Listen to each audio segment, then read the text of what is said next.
रामकृष्ण हरी. स्वागत आहे प्रतीक्षाच रेसिपीमध्ये.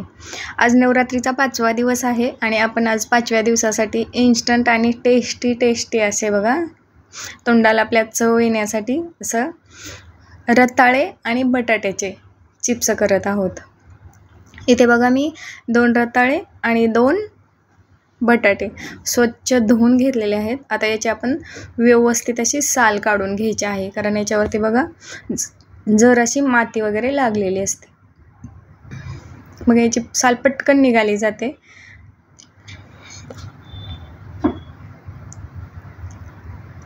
अगदी बघा साधी सोपी आहे आणि अशी पटकन होणारी आहे आणि याने बघा आपल्या तोंडाला चव देखील खूप छान येणार आहे.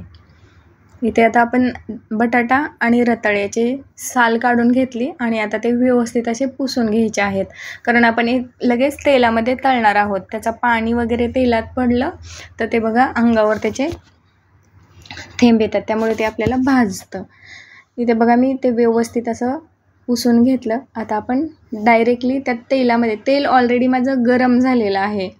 गरम म्हणजे अगदी असं कडक तेल करून घ्यायचं आहे आणि त्यामध्ये आपण डायरेक्टली हे बघा मी प्रथम रताळ्याचे चिप्स तुम्हाला करून दाखवते. तुम्ही खाली जरी एका साईडला एखाद्या प्लेटमध्ये हे आपले रताळे खिसून घेतले आणि नंतर त्यात टाकले तरीही चालतं, परंतु मी बघा डायरेक्टली त्या तेलामध्येच हे रताळ्याचे चिप्स टाकलेले आहेत. बघा हे एकमेकांना चिटकले जाणार नाही, त्याची फक्त जराशी काळजी घ्यायची. म्हणून हे बघा सारखं असं हलवून घ्यायचं, जेणेकरून ते एकमेकाला चिकटून राहणार नाहीत. काय होतं, एकमेकाला जर ते तसंच चिकटून राहिलं तर ते कडक होत नाहीत आणि ते सॉफ्ट तसेच राहतात. म्हणून हे व्यवस्थित असे मी बघा सुट्टे असे करून व्यवस्थित असे तळून घेतलेले आहेत.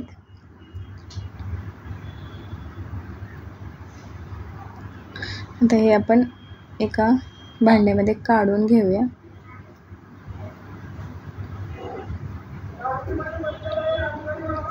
इथे बघा अजून एकदा तुम्हाला ते चिप्स करून दाखवते. डायरेक्टली मी बघा तेलामध्ये ते आपले रताळे खिसत आहे. याचा आपण रताळ्याचे चिप्स करत असताना ते तळले ना, त्याचा सुगंध देखील, रताळ्याचे चिप्स आहेत असा आपल्याला सुगंध देखील त्याचा येतो आणि त्याचा सुगंध खूप छान येतो आणि हे चिप्स ना चवीला देखील खूप छान लागतात.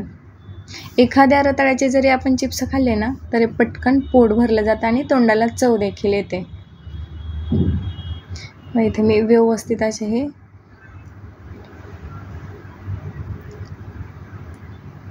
आपला बटर पेपर किंवा टिश्यू पेपर, तुम्ही साध्या पेपरवर देखील हे काढू शकता, कारण आपण हे डायरेक्टली तेलामध्ये तळत आहोत, त्यामुळे जर असे तेलकट होतात.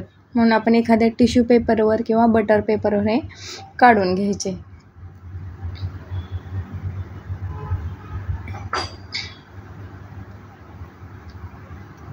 हे बघा आता मी हे बटाट्याचे चिप्स खिसून घेतलेले आहेत.